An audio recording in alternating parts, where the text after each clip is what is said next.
Jalan pulang. Jangan flat lah. Masa kita katanya cinta tapi flat, hambar, kayak plain gitu, kayak jalan tol. Kan gak enak ya? Pernah kenal ada orang yang flat? Sama teman misalnya flat banget tuh. Gak ada ekspresinya, kita kasih hadiah, ya makasih. Gak ada ekspresinya nih orangnya. Terus kalau ada masalah, dia ada masalah, gak ada masalah, ya gitu mukanya tuh. Nyebelin, kayak muka saya. Kenapa ada orang kalau ketemu saya di awal-awal tuh kayak sebel gitu. Karena mungkin muka saya tuh kayak bakatnya nyebelin. Tapi kalau udah kenal enggak lah ya. Makin nyebelin. Ini ada orang flat banget nih. Flat banget. Dia kasih hadiah biasa aja. Dapat masalah diledekin juga dia biasa aja. Paling gak enak kalau punya pasangan kayak gini nih. Gak ada ekspresi-ekspresinya. Ada juga yang ekspresinya lebay. Kasih hadiah dikit, wah segala macam. Ada masalah dikit, nangisnya wah kemana-mana. Misalnya ada yang kayak gitu teh. Nah Allah yang paling ideal perasaannya. Yang paling ideal zatnya, yang paling ideal kebaikannya. Paling ideal aja pokoknya. Jadi kita coba melibatkan emosi kita ketika kita berinteraksi dengan Allah. Allah kangen sama kita. Cuman kangennya Allah karena pengen ngampunin dosa-dosa kita. Kata Nabi setiap sepertiga malam Allah turun ke langit dunia. Terus Allah manggil-manggil. Saya kalau ngebayangin ini Allah manggil-manggil. Coba ya Allah manggil-manggil. Duh, jangan kasihan karena Allah gak akan hina kayak gitu. Cuman gak enak. Allah manggil-manggil. Saya kok sombong banget ya gak menyambut panggilan Allah gitu. Walaupun gak wajib kita datang. Udah gitu, bayangin ya Allah manggil-manggil tapi gak wajib didatengin. Allah manggil-manggil, Allah telepon, gak wajib diangkat. Kan Allah baik banget kan? Harusnya kan Allah kalau Allah manggil harus datang ya. Kayak sholat 5 waktu misalnya Allah panggil, boleh kita misalnya gak datang segera. Walaupun gak baik, yang paling baik itu datangnya segera di tempat panggilan itu dikumandangkan. Tapi kalau gak datang segera juga gak sampai dosa. Cuman kehilangan banyak kebaikan lah. Walaupun sebagian mazhab mengatakan dosa. Tapi saya cenderung kepada mazhab yang mengatakan bukan dosa, sunnah muakkadah. Tapi kalau keseringan nggak datang, diragukan keimanannya, agak-agak mirip munafik nih. Kalau sering nggak datang, Allah tuh toleran banget. Hayya 'alas shalah, kita lagi sibuk kerjaan nih, nggak datang. Allah nggak marah sama kita. Nggak sholat aja, sebetulnya Allah marah, cuman sabar. Allah selain Jabbar, Qahar, tapi juga sabur. Ya. Kan ideal banget nih. Kalau Allah marah bisa, gak ada yang bisa ngehalangin. Tapi Allah sabar. Kalau kita sabar karena gak bisa marah. Seringnya kan kita sabar tuh karena gak bisa marah. Begitu bisa marah gak ada sabarnya. Kalau Allah sabar padahal bisa marah. Selain Jabbar, Qahar, apalagi sifat-sifat yang keras nih. Muntakim, tapi di sisi lain sifat Jamal. Makanya ada sifat Jamal, ada sifat Kamal. Sifat Jamalnya Allah apa? Karim, Rahim, Sabur, Ghafur, gitu-gitu kan. Ini artinya teman-teman, bayangin ya, Allah manggil-manggil kita sepertiga malam. Ngapain sih Allah sepertiga malam repot amat sih datengin kita. Tapi kita gak wajib datang. Tapi kalau kita datang, Allah sayang banget sama kita. Cuman dari kitanya nih, bukan angle Allah. Kalau angle Allah kita gak wajib datang. Tapi angle kita, enak gak sih kalau gak datang? Enak gak sih Allah udah manggil-manggil tiap malam terus kita gak bangkit? Kalau kita bangunnya telat, pas azan subuh baru bangun, ngerasa gak sih? Aduh Allah maaf ya, bangunnya telat. Gitu gak sih ke Allah? Karena kita kalau ke makhluk gitu banget loh. Di telepon ternyata miss call 10 kali gak diangkat, langsung maaf ya, emoticon, segala macam. Minta maaf tuh rasa tangan diginiin tuh banyak sampai 10 juga. Kok kita ke makhluk gitu, ke Allah enggak? Padahal makhluk itu enggak terlalu berjasa sama kita. Allah mah berjasa dari sejak kita dalam kandungan ibu kita. Bahkan sebelum kita diciptakan, tapi kita enggak pas bangkit dari tidur. Duh Allah maaf ya, saya bangunnya telat, astagfirullah gimana nih. Langsung wudhu datang ke masjid, minta ampun kepada Allah. Padahal kita enggak wajib datang. Ini lebih ke ngomongin emosional. Saya enggak ngomongin hukum fikih. Kalau ngomongin hukum fikih agak-agak kaku sih. Makanya di atas hukum itu ada akhlak namanya. Di atas hukum ada akhlak. Orang kalau udah akhlaknya bagus, hukum ini jadi gak terlalu penting. Mudah ngamalin hukum tuh kalau akhlak moralnya udah kayak orang disiplin. Kan gak perlu timer lagi kan. Udah disiplin, nggak perlu lagi ketat. Hukum itu dibikin ketat karena orangnya nggak disiplin. Ketika orangnya udah disiplin, udah akhlaknya, moralitasnya, lifestyle-nya udah bagus, hukum nggak terlalu ketat juga nggak masalah. Yang saya pernah cerita tuh di Jepang di baggage claim, baggage belt itu tempat ngambil bagasi, itu nggak ada yang jagain, nggak ada polisi, nggak ada petugas, cuma pakai garis doang. Garisnya juga kecil, nggak pakai pagar segala macam. Kadang-kadang kan udah pakai pagar juga didobrak kan ya. Ini garis, kenapa jadi ringan gitu? Karena orangnya udah bagus moralnya, berarti di atas hukum ada moralitas, di atas fikih ada akhlak. Apa moral itu, akhlak itu di atas ilmu. Orang punya ilmu tapi nggak berakhlak agak kurang pas. Sehingga nih bedanya hukum fikih sama akhlak nih. Anjing hukum fikihnya apa? Anjing hukum fikihnya bukan haram, najis. Makan anjing, hukum fikihnya haram. Anjingnya najis, beda ya makan anjing sama anjingnya. Anjing dalam fikih itu najis. Kena liurnya najis, memakannya haram. Tapi dalam moralitas, dalam akhlak, ngasih minum anjing yang kehausan masuk surga. Islam itu ideal teman-teman, gak usah khawatir lah. Gak usah takut dengan hukumnya, lupa dengan moralnya. Padahal moral Islam itu jauh lebih keren dan mempackaging hukumnya. Anjing itu najis, kita nggak boleh kena liurnya, walaupun boleh memelihara anjing untuk berburu, misalnya untuk penjaga, bukan untuk sekedar lucu-lucuan ya. Karena dulu mungkin nggak ada anjing kayak apa, yang lucu-lucu kayak sekarang kan ya. Di salon gitu kan ya, biaya anjing aja. Kalau di New Zealand kata teman saya tuh, kucing aja di sana tuh pakai sertifikat. Kalau ada orang, pernah ada kasus, dia pergi keluar kota, lupa nggak laporan, kucingnya tinggal di dalam rumah dan nggak dikasih makan, itu kucing diambil alih oleh negara dan orangnya kena denda. Islam banget kan ya? Islami banget kan? Kan ada hadis Nabi yang bilang, yang perempuan yang dilihat di dalam neraka gara-gara membiarin kucingnya meninggal, nggak dikasih makan, ditinggalin beberapa hari keluar kota. Nggak tahu dia lagi traveling kemana gitu si cewek itu teh. Itu kan terjadi kan ya?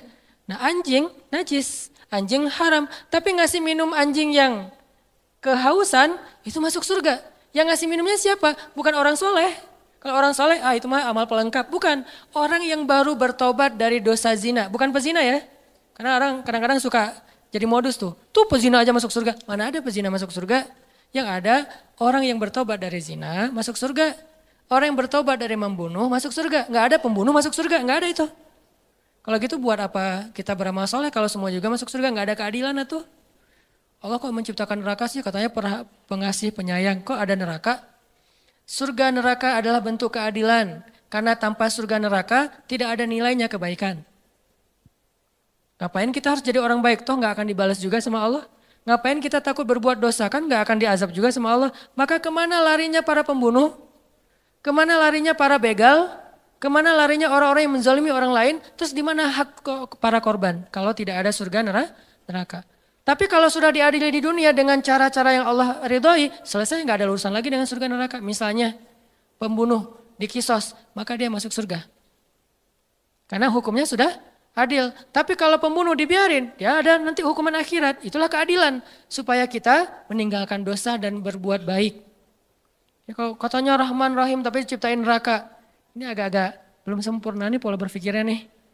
Makanya Islam itu butuh pola pikir. Al-Quran itu melatih cara berpikir kita. Kalau udah terbiasa kayak gini nih, malam ini yang sesi kedua agak-agak saya beratin nih. Materi lebih kepada angle berpikir, persepsi. Supaya kita sebagai anak muda, saya yakin ini karena jamaah anak muda sanggup. Kalau jamaahnya udah usia sekian, mungkin saya nggak akan ngomongin pola pikir. Lebih kepada ngomongin masalah sakaratul maut atau apalah. Walaupun kan kematian sama aja lah ya, semua orang juga rahasia. Tapi biasanya mah kan gitu kan ya. Kenapa di kampung sering ada tahlilan? Berarti di kampung lebih banyak orang meninggal. Karena di kampung yang tersisa orang-orang tua. Di kota kenapa jarang tahlilan? Karena masih muda-muda.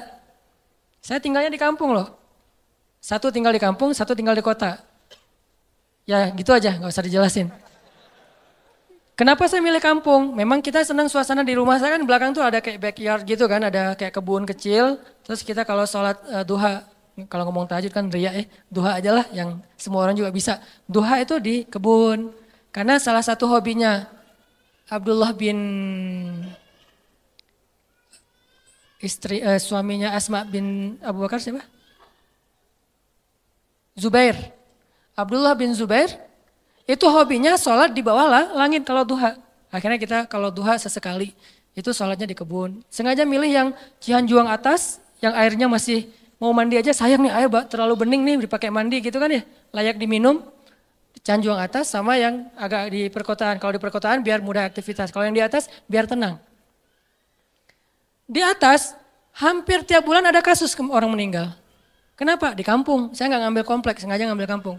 Kalau di bawah jarang ada yang meninggal. Kenapa? Anak-anak muda. Walaupun tetap rahasia Allah. Nah karena ini anak muda saya ngomonginnya tentang persepsi. Tentang pola pikir. Supaya nggak ada lagi muncul istilah, ini mah urusan pribadi saya sama Allah. Nih persepsi nih. Opini publik kan? Ini mah urusan pribadi saya sama Allah. Ketika kita menasehati teman kita bukan pengen ikut campur urusan dia. Kecuali kalau kita ikut campur masalah keluarganya.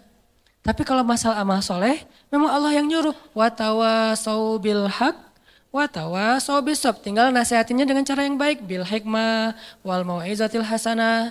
Kalau dibantah, wajadilhum billatihi ahsan. Balas dengan cara yang lebih baik, senyumin aja. Salamun. Bukan berarti kita cuek. Kalau kita nggak nasihatin, manusia itu susah sadar. Jangan tunggu ilham dari langit. Karena kalau datang ilham dari langit berat. Lewat musibah, lewat masalah. Mending dinasihatin teman kita. Jadi bukan urusan pribadi saya sama Tuhan saya. Persepsi. Tadi, kenapa belum berhijab? Yang penting menghijabi hati dulu. Daripada kepala dihijabi tapi hatinya dengki. Gak ada yang menghijabi hati. Menghijabi hati itu gak bagus. Khatamallahu ala qulubihim. Allah menutup hati mereka. Siapa mereka? Orang yang kufur. Jadi yang harusnya menutup kepala membuka hati. Bukan menutup hati membuka kepala. Kebalik. Persepsi berpikir kan? Makanya kenapa saya bilang Al-Quran itu nyuruh kita berpikir. Jangan disuruh tutup hatinya. Yang ada, alam nashrah laka sadrak. Dilapangkan, dibuka dadanya biar dapat hidayah. Tapi kepala ditutup semampunya. Belajar mungkin awalnya cuma diikat doang. Lama-lama diikatnya di sini. Lama-lama diikat dililit-lilit. Lama-lama diginiin. Lama-lama naik makin tinggi gitu kan ya. Terserah itu Mas Stella ya, saya nggak tahu lah fikihnya, tanya aja sama Ustaz Abdul Somad. Yang jelas bertahap. Yang pasti nih, bukan nutup hati buka kepala, tapi tutup kepala buka hati. Kalau ada orang yang berhijab tapi masih buat dosa, jangan salahkan hijabnya, salahkan orangnya. Ada orang yang sholat tapi korupsi, jangan salahkan sholatnya, salahkan orang yang korupsinya. Dan jangan bilang gini, mending saya nggak sholat dan nggak korupsi. Daripada dia sholat tapi korupsi. Dia sholat dapat pahala, korupsinya dosa. Kamu nggak sholat dosa dan nggak korupsi dapat pahala. Masing-masing kebaikan dan keburukan itu ada bagiannya sendiri-sendiri. Jangan dibentur-benturin. Nggak ada mending-mendingannya. Mending mana nih? Orang yang banyak amal soleh tapi riya dengan orang yang banyak dosa terus dia taubat. Mending mana? Susah mendinginnya ya. Makanya ada yang bilang gini teman-teman. Kadang-kadang salah ngomong mungkin ya, beberapa penceramah pernah ngomong gini. Lebih baik orang yang banyak dosa lalu bertaubat daripada orang yang banyak amal soleh tapi riya. Benar nggak tuh? Lebih baik, lebih baik orang yang banyak dosa lalu bertaubat daripada orang yang banyak amal soleh lalu riya. Gak ada cerita orang banyak dosa lebih baik daripada beramal soleh. Terus kata yang benarnya gimana? Lebih baik orang yang bertobat dari dosa daripada orang yang riya akan amal soleh. Itu bahasanya. Tipis kan? Yang tipis-tipis ini kita belajar di Mesir. Supaya nggak salah ngomong. Saya kalau memperkenalkan teman saya misalnya satu grup gitu ya. Seorang ulama di Mesir yang saya pernah bilang audisi. Saya kan pernah ikut audisi di TV Mesir untuk baca Al-Quran. Namanya As-Saud Az-Zahabi, suara emas, seruling emas judul acaranya. Diseleksi dari ratusan orang cuma 5 orang yang bisa masuk tayangan TV, Iqra TV itu. Nah pas audisi ada 3 juri, di tengah yang juru bicaranya, kayak di Got Talent gitu kan. Di tengah dia bilang, saya Abdullah, juri bidang tajwid. Di sebelah saya, sebelah kanan saya Syekh Abdurrahman, beliau juri di bidang seni. Yang sebelah satu lagi, nggak dibilang sebelah kiri. Saya duduk di sebelah kanannya Syekh Yusuf. Ini ulama kita nih, teliti. Saya duduk di sebelah kanannya Syekh Yusuf. Nggak mau bilang di sebelah kiri saya, nggak boleh. Kurang beretika. Saya duduk di sebelah kanannya Syekh Yusuf. Beliau juri di bidang fasoha misalnya atau hafalan. Telitinya ulama. Al-Quran lebih teliti dari itu. Nabi lebih teliti dari itu. Makanya bahasanya bukan lebih baik orang yang berbuat dosa lalu bertaubat daripada orang yang beramal tapi riya. Enggak ada orang berbuat dosa lebih baik daripada orang beramal. Yang ada lebih baik orang yang bertaubat dari dosa. Kan taubat emang lebih baik dari riya kan? Lebih baik orang yang bertaubat dari dosa daripada orang yang riya akan amal-amalnya. Itu benar kalau kayak gitu teh. Supaya enggak jadi opini publik yang mengatakan, belum tentu dia lebih baik yang lagi buat dosa nih. Belum tentu dia yang lagi sholat nih, belum tentu yang sholat yang ke masjid itu lebih baik. Bisa aja yang berbuat dosa lebih baik ntar dia masuk surga. Enggak ada orang berbuat dosa masuk surga. Yang ada orang habis berbuat dosa taubat, gara-gara taubat masuk surga. Tuh ada tuh, katanya pelacur tapi masuk surga. Mana? Itu yang ngasih minum anjing, dia bukan pelacur. Dia udah bertaubat, jangan bilang lagi dia pezina, dia udah bertaubat, udah baik, udah soleha. Setelah dia bertaubat, saking dia serius bertaubat, dia nggak ngeremehin amal soleh sampai anjing aja dikasih minum. Karena buat dia itu amal soleh, dia ngerasa selama ini saya kurang amal nih. Sekarang saya mau tamak nih, mau rakus dengan amal soleh. Apa aja saya lakuin, termasuk ada anjing yang kehausan, saya kasih minum. Terserah berapa aja pahalanya, gitu kan? Saking semangatnya nih. Dan Allah tidak meremehkan amal hambanya. Seorang yang udah banyak dosa kalau bertaubat, amalnya cuma sedikit, yaitu kasih minum anjing bisa masuk surga. Itu pesannya kayak gitu tuh. Jadi kita habis taubat nih, belum amal soleh nih, masuk surga. Kalau udah taubat. Buktinya yang membunuh 100 orang, udah beramal soleh belum? Belum. Satu-satunya amal soleh dia apa? Taubat. Satu-satunya amal soleh dia adalah taubat, masuk surga. Jadi nggak ada cerita pembunuh masuk surga, pezina masuk surga, nggak ada. Yang ada orang yang bertaubat dari membunuh masuk surga. Orang yang bertobat dari berzina masuk surga. Ini cara kita menilai Allah Subhanahu wa taala. Ini namanya persepsi akidah, bukan wawasan akidah.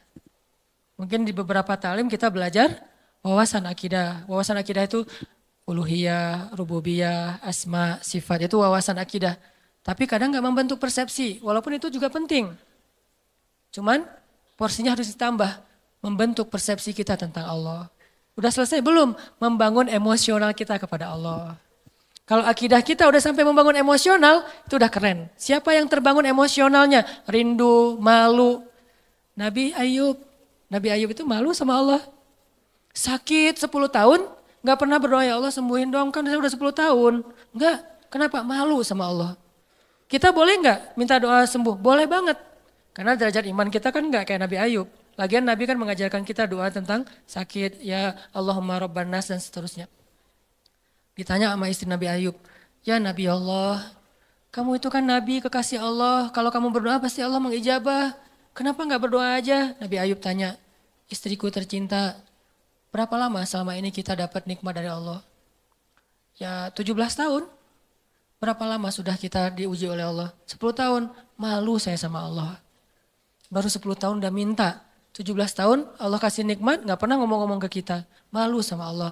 Ini udah emosional. Pertama wawasan, kemudian pola pikir, kemudian emosional. Emosional ini bahasa lainnya adalah yakin, iman di hati. Ini puncak ilmu nih. Makanya kata Nabi apa? Ra'sul hikmah makhafatullah. Puncaknya ilmu ada rasa takut kepada Allah. Emosional. Kalau ilmu kita baru sekedar wawasan, terus jadi bahan debat di komen-komen kita, itu baru tahapan pertama dari ilmu, belum sempurna itu. Dan biasanya orang kalau baru-baru puber keislaman, puber hadis sahih, emang kayak gitu. Semuanya dianggap palsu, padahal dia doang yang sahih gitu. Enggak lah, orang lain juga punya hadis yang sahih, cuman mungkin kita belum pernah baca hadis itu. Orang hadis sahih jumlahnya ada 200.000 yang dihafal Al-Bukhari. Dan kita mah dari dulu tahunya cuma innamal a'malu binniyat. Gimana kita bilang, oh nggak ada itu. Jangan bilang nggak ada, saya nggak tahu itu. Bisa aja ada, sayanya nggak tahu kan. Makanya kalau ada yang nanya ke saya, Ustadz ini ada hadisnya nggak? Nggak tahu. Saya nggak akan bilang, nggak ada tuh, nggak berani saya. Kecuali saya udah menghafal hadis sebanyak Imam Ahmad. Berapa hafalan hadis Imam Ahmad? 1 juta. Baru boleh bilang nggak ada. Tapi Imam Ahmad juga nggak bilang nggak ada. Bilangnya saya nggak tahu. Tanya aja ke yang ngamalin. Dia tahu nggak hadisnya? Misalnya nih, ada yang tanya, Ustadz ada nggak sholat tasbih ke saya nih? Saya bilang nggak tahu hadisnya. Tanya deh ke Ustadz yang pernah ceramah tentang sholat tasbih. Ustadz, kan Ustadz pernah ceramah sholat tasbih. Apa hadisnya? Gitu caranya. Jangan kita nggak tahu hadisnya bilang nggak ada itu hadis sholat tasbih. Tanya dulu ke orangnya, siapa tahu ada. Kalau ada nanti katanya sahih, enggak kata Ustadz itu dhaif. Nah ulama juga tentang hadis sahih dan dhaif berbeda pendapat. Ada ulama bilang ini dhaif, yang ini bilang sahih. Kecuali hadis palsu itu nggak ada beda pendapat. Kalau dhaif mah ada beda pendapat. Hasan, dhaif, sahih. Kalau mutawatir insya Allah nggak ada beda pendapat. Ini artinya emosional. Malu ke Allah. Gak enak ke Allah, kayak Nabi Muhammad SAW tuh. Gak enak sama Allah kalau gak bangun tahajud. Sampai sholatnya getol banget. Sampai kelihatan kakinya itu udah keras gara-gara sering tahiyat. Ini beliau hitam gara-gara sering sujud. Makanya saya nutup gak mau riak. Gak ada juga. Nah ini Nabi segitu-gitu amat tuh sholatnya. Ditanya sama istrinya, dalam riwayat yang lain ditanya sama Abdullah bin Mas'ud, kenapa gitu-gitu amat? Saya pengen bersyukur kepada Allah. Maksudnya gak enak sama Allah, udah dikasih nikmat banyak, masih ibadahnya biasa-biasa aja gitu.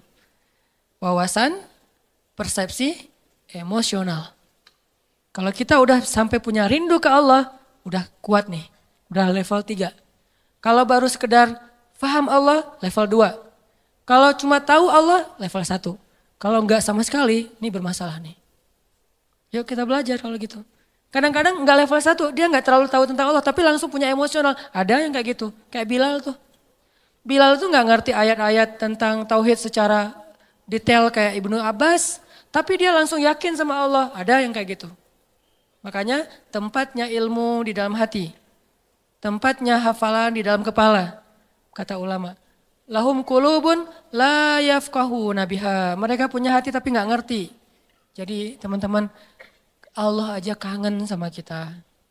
Ini ngomongin emosinya Allah ya. Saya nggak ngomongin tentang zatnya, nggak ngomongin tentang wawasannya, ngomongin tentang emosinya Allah. Allah kangen loh sama kita. Bukti Allah kangen, setiap malam didatengin. Setiap malam Allah manggil-manggil.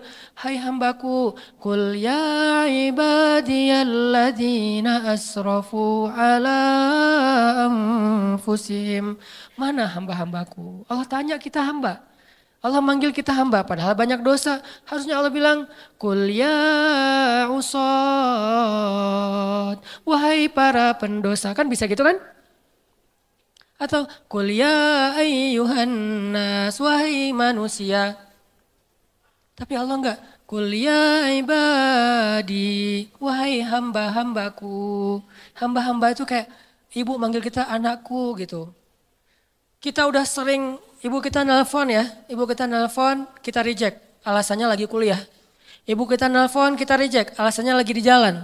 Ibu kita nelpon, kita reject, alasannya lagi malam mingguan. Ibu kita nelpon, kita reject, alasannya lagi ngobrol sama teman di kafe. Ibu kita nelpon, kita reject, alasannya lagi mau ujian. Mau ujian aja ibu gak boleh nelpon, saking disiplinnya. Ibu kita nelpon, kita reject dengan banyak alasan, tapi ibu kita masih manggil, nak, masih manggil gitu. Mau dimasakin apa? Masih nanya gitu coba. Kurang baik apa ibu? Kita udah marah-marah sama ibu kita tuh gak pendendam. Masih manggil nak, gak manggil hei kamu, enggak. Atau durhaka, enggak. Ibu kita masih memanggil kalimat yang kasih sayang. Dan itulah Allah Subhanahu wa ta'ala. Di-reject berkali-kali, dikhianati berkali-kali, ditinggalkan berkali-kali, diduakan, diselingkuhin tuh sering. Kita sering nyelingkuhin Allah sebetulnya. Apa nyelingkuhnya? Kita kan suka bilang inna sholati wa nusuki wa mahyaya wa mamati lillahi rabbil alamin. Kan itu gombal banget kan? Sesungguhnya sholat saya, kurban saya, sholati wa nusuki, hidup saya, mati saya, semuanya untuk Allah Subhanahu wa ta'ala. Semuanya untuk kamu, iya kamu gitu kan? Ngomong ke Allah kan manis banget nih. Pada kenyataannya kita ngomong ke pasangan kita juga gitu, aku gak bisa hidup tanpa kamu. Allah ngelihat, gitu kan ya? Kalau bahasa kita mah ya, tapi Allah masih manggil hambaku gitu, enggak. Dasar lo emang gombal, lo habisin aja. Enggak, Allah tuh padahal bisa banget kayak gitu coba. Enggak. Coba kalau pasangan kita digituin. Gombal setinggi langit. Ternyata enggak kayak gitu. Kan kecewa kan? Allah enggak kecewa. Walaupun Allah lebih berhak untuk kecewa. Kangen Allah sama kita. Pertanyaannya, kita kangen enggak sama Allah? Habis sholat zuhur, sejam kemudian, duh jam berapa sekarang? Duh kok baru jam 2 ya? Cih. Pernah gak gitu? Kok baru jam 2 ya? Emang kenapa? Kangen asar Pernah gak kayak gitu tuh? Kalau gak pernah, terlalu emang kita mah. Gak fair sama Allah. Kalau sama yang lain kan gitu. Sama dia coba. Baru aja semalaman nelpon dari jam 11 sampai subuh telepon. Duha telepon lagi. Padahal kan udah tidur. Karena semalaman gak tidur kan ya? Yang kok gak diangkat telepon aku? Kan tidur, semalaman kamu ganggu gak bisa tidur. Ini kita ke manusia bisa gitu banget. Pengen ketemu sering, pengen nelpon sering, pengen di Skype, pengen video call gitu teh. Kenapa? Kangen. Ke Allah nggak gitu. Begitu habis sholat isya, langsung nyiapin baju di depan tempat tidur. Baju yang agak rapi, parfum, sarung, peci. Tergantung style ya. Ada yang modelnya gitu, ada yang modelnya jubah, sorban, ada yang modelnya flanel, jeans.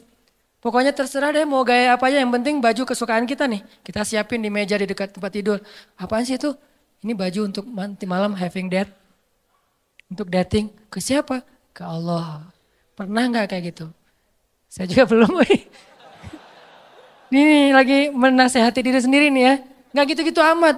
Kita bangun malam tuh karena kaget sama suara klakson mungkin. Atau suara anjing di depan rumah. Atau suara siapa. Justru yang paling cepat bikin kita bangun tuh miss call dari dia karena ringtone-nya tuh beda. Berarti kan kita nyelingkuhin Allah kan. Kalau yang lain telepon biasanya tret, kalau dia telepon tuh lagu Korea. Kalau udah keluar suara lagu Korea langsung melek. Langsung halo, tiba-tiba lembut. Nah biasanya ngomong sama temennya gak gitu. Halo, kenapa? Gitu coba ngomongnya, giliran ke Allah gak gitu. Kan gak fair. Ini coba nanya ke diri kita masing-masing. Istafti qalbak, tanya hatimu, kata Nabi.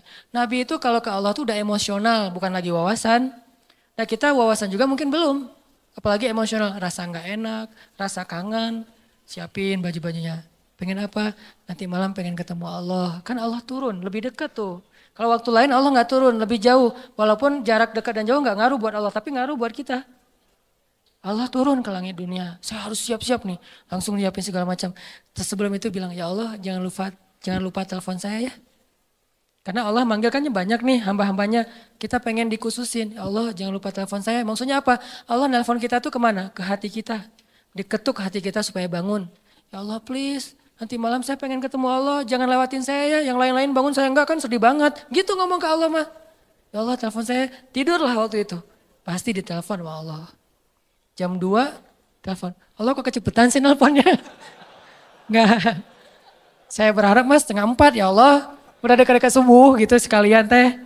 Ya itulah kita lah kalau ke Allah kecepetan lagi. Kalau kepada makhluk si dia tuh makin cepat makin bagus. Kok kamu telat banget sih nelpon aku? Kok kamu telat banget sih buka pintu? Kok kamu telat banget sih ngangkatnya? Padahal baru ringtone yang pertama udah diangkat tapi masih bilang telat. Ke Allah kok cepat banget sih dibanguninnya Allah. Bentar lagi ya tutup lagi tidur. Mungkin Allah bukan gak bangunin. Sebetulnya Allah berhak untuk gak bangunin kita. Dibangunin gak mau. Dia ke saya mah gak penting kata Allah teh.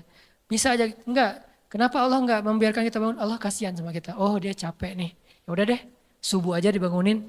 Tapi kita udah digituin ngerasa biasa aja. Akhirnya besok udah gak merasa butuh lagi sama Allah. Digoda oleh setan. Disitulah setan masuk tuh. Sama kayak Nabi Muhammad. Nabi Muhammad tuh kan kalau sholat tahajud gak suka ngajak-ngajak kan. Walaupun boleh kan tahajud bareng-bareng, cuman Nabi Muhammad gak suka ngajak, kenapa? Bukan gak boleh sholat tahajud bareng, soalnya tahajud Nabi Muhammad itu gak ada yang bisa ikut. Siapa yang sanggup ikut tahajud Nabi Muhammad 1 rakaat 5 juz? Al-Baqarah, Ali Imran, Al-Ma'idah, An-Nisa. Jangankan orang biasa, Abdullah ibnu Mas'ud, sahabat yang paling keren aja hafalannya, gak kuat. Wah Nabi Muhammad lagi tahajud, ikutan Allahu Akbar. Alif Lam Mim, Al-Baqarah, hafal banget lah itu mah. 1 halaman pasti hafal banget lah ya.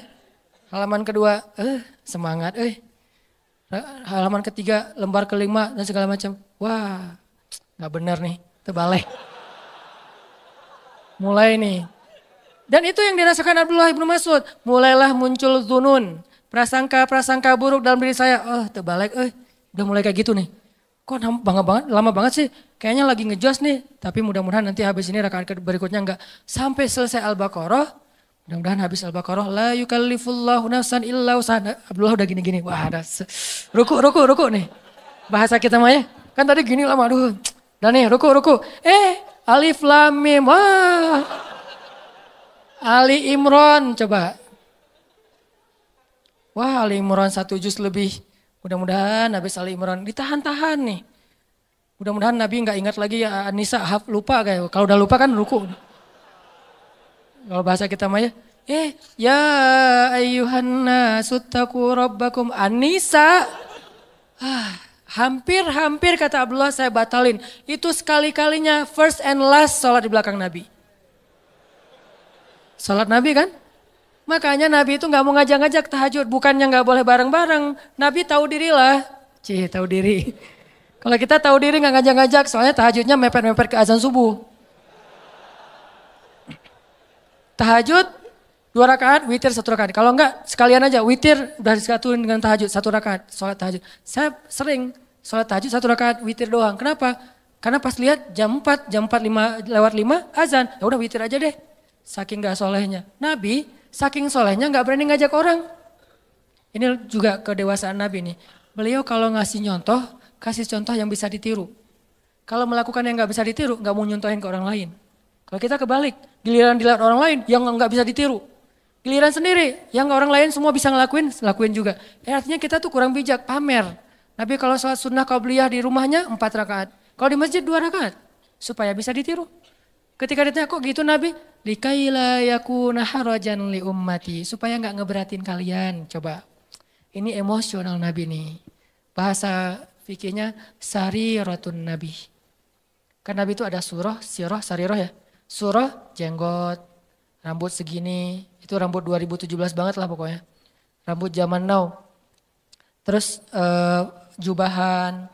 Terus sorbannya Nabi itu kan kalau di ini 1 di depan 1 ke belakang kan ujungnya itu surah. Kalau sirah kehidupan sehari-hari Nabi, sikap-sikap Nabi. Nah yang jarang dibahas itu teman-teman sarirah, perasaan Nabi. Nabi itu gak mau ngeberatin kita. Kalau ngasih contoh yang bisa kalian tiru aja deh. Makanya Nabi kalau tahajud gak pernah ngajak Aisyah. Aisyah tidur, Nabi ke kamar mandi, wudhu, udah gitu sholat. Sholatnya di mana? Di sebelah Aisyah. Kenapa? Nabi tahu Aisyah itu kalau malam suka raba-raba nyari Nabi. Kalau nggak kepegang Nabi dia bangun. Nabi nggak pengen ngebangunin Aisyah coba. Kalau kita istri yang soleh kok belum bangun? Masih mending. Aduh ya Allah pengen banget istri kayak Khadijah bukan kayak gini. Lebih fatal lagi. Aisyah aja nggak dibangunin sama Nabi. Jadi kalau nanti udah punya ya, maaf kalau belum punya nggak bisa diperhatikan. Kalau udah punya jangan bangun-bangunin. Saya juga gak pernah bangunin istri soalnya gak bangun juga. Nabi mah gak pernah bangunin istri kecuali emang dalam kondisi Aisyah waktu itu gak capek. Nabi perhatiin banget hari ini Aisyah ngapain. Kalau kita kan gak peduli. Tahajud. Mama kan udah sering ikut talim masa gak bisa tahajud? Ya udah sering talim tapi capek siangnya dia ngurus anak, dia nyuci, dia segala macam. Dia jagain harta kita, rumah kita, keluarga kita. Dia mondar-mandir ke pasar. Mungkin tadi pergi ke pasar beli cabai lupa, beli garam lupa, lanjut lagi. Kita harus tahu oh seharian Aisyah capek, ya udah malamnya saya tahajud sendiri. Begitu witir baru Aisyah dibangunin. Adegan pakai nano spray itu adegan witir, bukan adegan tahajud. Aisyah gitu. Oh ya udah, Aisyah masih apaan sih kalau bahasa kita? Kak Aisyah tuh raba-raba kalau lagi malam. Nabi mana? Karena dekapan Nabi itu kan paling hangat ya. Karena dia mendekap bukan dengan fisiknya doang, dengan hatinya. Pokoknya udah hangat banget lah dekapan Nabi. Cowok paling romantis se-Eropa itu Rasulullah SAW lah. Kalau kita mau tahu gimana romantisnya Nabi, saya udah lagi gak mood bahas romantis-romantisan ya. Satu saat aja. Tapi bukan saya nih yang romantis ya, Nabi. Saya mah cuma belajar-belajar dikit. Nabi itu paling hangat. Nabi pegang tangan istrinya biasa. Kita mau megang, kursi aja lah. Gak ada calonnya nih. Masa mau dipegang, siapa yang dipegang? Pas dipegang calon mertua. Apa-apaan lo? Astagfirullah. Kan bahaya tuh. Masa megang tangan calon mertua yang kekar gitu. Bahaya. Aisyah witir. Karena pas Nabi lagi sholat, Nabi itu sholat kakinya itu di sebelah Aisyah. Dan Aisyah tuh nyari-nyari jempol Nabi. Itu juga dalil bagi sebagian mazhab ya, enggak semuanya. Bahwa menyentuh istri tidak batal wudu. Sebagian lain mengatakan beda. Allah alam bab fikihnya. Karena ada juga dalil kalau habis wudu Nabi itu cium Aisyah ke masjid. Wudu, cium. Itu ritual ya, tutorial ke masjid. Wudu dulu awalnya ketika mendengar azan, siwak. Siwak mah boleh pakai kayu siwak, boleh pakai gosok gigi, terserah, yang penting bersihin mulut. Siwak, udah gitu berwudu, udah gitu pakai pakaian yang bagus, parfum, cium istri. Makanya nggak bisa ngamalin sunnah kalau belum susah. Banyak yang nggak bisa diamalin. Garing kan, parfum segala macam, langsung ke masjid, garing Harusnya parfum, ada sesuatu. Jadi jangan ngelangkahin sunnah dong.